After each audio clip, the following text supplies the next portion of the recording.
At first glance, this appears to have been a tragic accident. And behind me, over there on the tow truck, is the gray Chevy Suburban that is the focal point now of this accident. A female employee, a well-loved wife and mother, was leaving her job at Trader Joe's around 7 p.m. tonight when she was struck and killed in the parking lot by that vehicle. There are many other businesses in this shopping plaza, so you can imagine how many people saw this happen and saw the tragic aftermath. Police say there are a lot of upset people in this town tonight. Police say it was a young man in his early 20s who hit the victim. He was backing up that Chevy Suburban and ran over her. He did stay, and he's very upset. Horrible, horrible. It seems like an accident at this time, but we're still investigating. Now, the store quickly closed, and Trader Joe's employees could be seen wiping away tears. They declined to speak on camera out of respect for the victim's family, who did come to the scene. But co-workers and customers both told me that this woman was extremely well liked. She was vibrant, a friendly person who loved her family and really embraced life. People here just still really in shock that this has happened. And police have told us that they hope to release the victim's name sometime tonight, but they're waiting for now and questioning the young driver of that gray Chevy Suburban at police headquarters right now. We're live in Acton. I'm Mary Saladin, WCDB News Center 5. All right, Mary, sad. So this right here, this is new video from Illinois tonight. The storm system blamed for that tornado outbreak that is heading our way. At least one person is dead after 4 tornadoes touched down in about 90 minutes west of Chicago. Several homes are damaged, trees are down. So Harvey, that's what the storm system is heading our way, but Correct. It's not likely that weather is coming here. Well, it's not impossible that within our area, we certainly expect some potential for strong thunderstorms. It's almost statistically impossible to get tornadoes, but that was true Saturday night, and we had one in Western Mass. Right. So we have this anomalous, unusual weather pattern. If you look behind us, look at how much of the Midwest is under a tornado watch. So let's show you why this is going on. Tremendous temperature contrast. We've got a storm, and we've got a cold front, a warm front, and it's really in this warm sector, right in here. That's where the most dangerous weather occurs. There are all those tornado watches. And not only that, but we also have tornado warnings. That is just south of South Bend, Indiana. You can see these powerful storms. Here's another one. Also, if we go off to the south, you're going to see a couple more in portions of Illinois. Those are tornado warnings for those particular cells. And finally, right near, well, that is finally expired, right near the Missouri and Illinois border. But that's still a strong storm as it moves into western Illinois. Tomorrow, everything moves east. So this is the greatest likelihood of severe weather. But notice, we are not out of the woods by any means.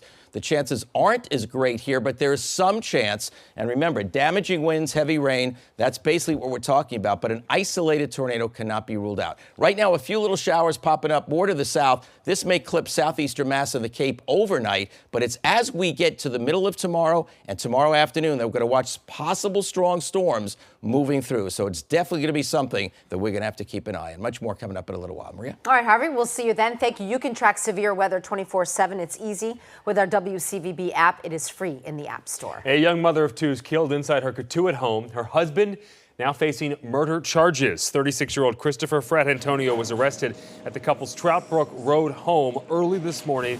His 35-year-old wife, Mary, was stabbed multiple times with a knife and was found in the bedroom. Investigators say the couple had ongoing domestic issues. They located the defendant, Christopher Fratantonio, outside the house. He made statements to the police, leading officers to believe that he had stabbed his wife. Now, Mary worked as a special ed teacher at Barnstable High School. Fratantonio will be held without bail. The couple have 2 young children. No bail for the second suspect arrested in that double murder in Peabody.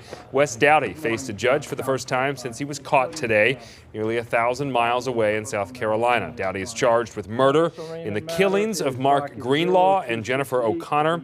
He's also accused of carjacking while on the run. He'll face those charges in court later this week. 5 investigates finding a local police officer is now at the very center of a counterfeit money investigation. Investigative reporter Mike Bodette discovered that it's just the latest controversy surrounding this officer who has family in high places. These photographs right here show Somerville police officer Alex Capobianco leaving the Hyatt Regency Hotel in Cambridge earlier this month after he allegedly used counterfeit money to pay his tab. Capobianco, no stranger to trouble. He's been fired and rehired by the Somerville Police Department and has been on paid leave for the last year and a half following allegations of illegal drug drug use. Now the city is trying to force him to retire, saying he is, quote, unfit for duty, a move that could net him half of his police salary. Capobianco's paid leave and pending retirement are raising questions, especially because his first cousin is the Somerville mayor. The mayor accuses himself, as he's always done with me. It has nothing to do with that. And I think for you guys to twist and turn this story like that is disgusting if you're doing that. I'm not trying to do anything. I'm trying to get to the truth. You were also fired by the former mayor. Yes, and I was 4 civil service commissioners brought me back. Capobianco's lawyer confirms that his client is the man in the surveillance photos, but says the officer insists he knows nothing about the fake bills to refute the allegations of illegal drug use. His lawyer showed 5 investigates these negative drug tests that Capobianco passed over the last 2 years, and he says he has no interest in retiring. He says he just wants his police job back. Only on 5, using powerful magnetic fields to treat the most severe depression. The way it's helping patients who don't see improvement from medication. And we're following weather that's on the way. We have storms tomorrow. They're going to be scattered, but they could be strong, and I'll have the very latest coming. And an explosion caught on camera, this one in a man's pockets. What he believes set it off.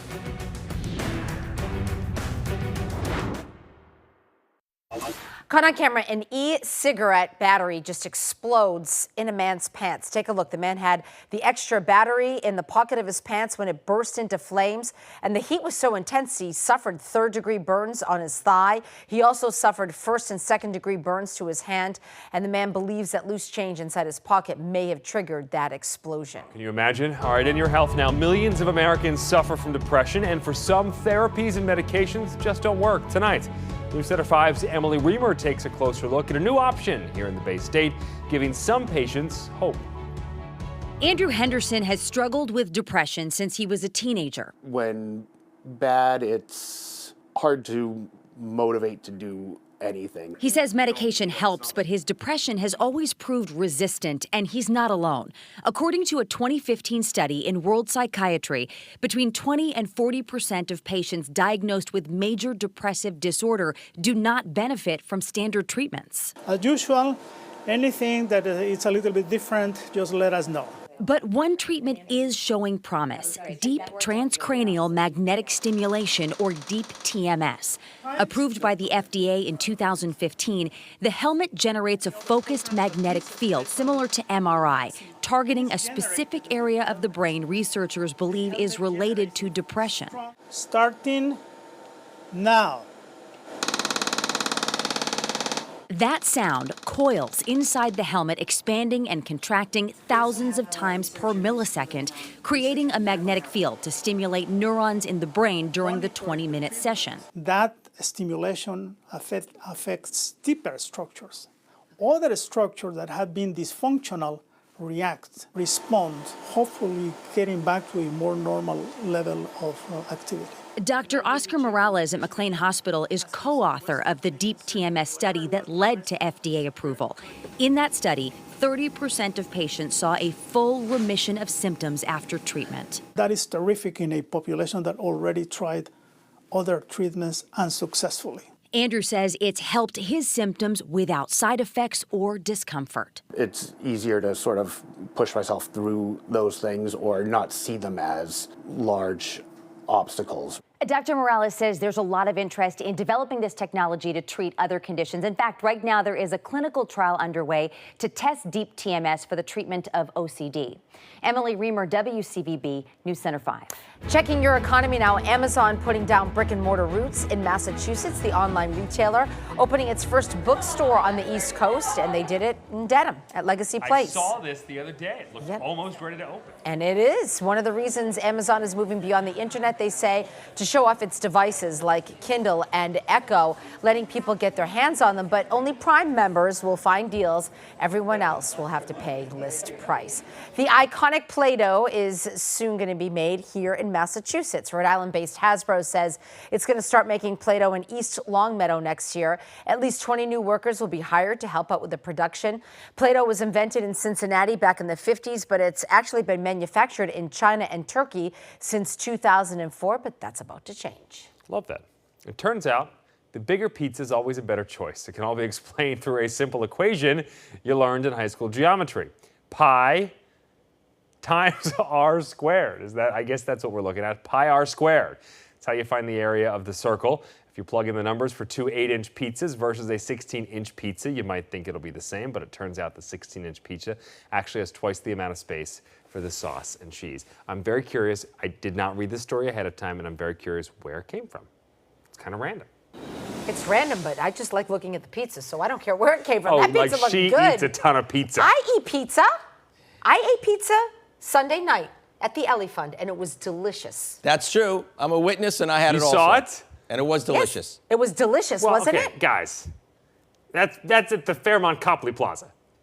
Well, that's true. That's not. By Let's the go way, down the street here. Yeah, we like it down the street. we like it down the street too. By the way, that wasn't the only food. There was was great great. food.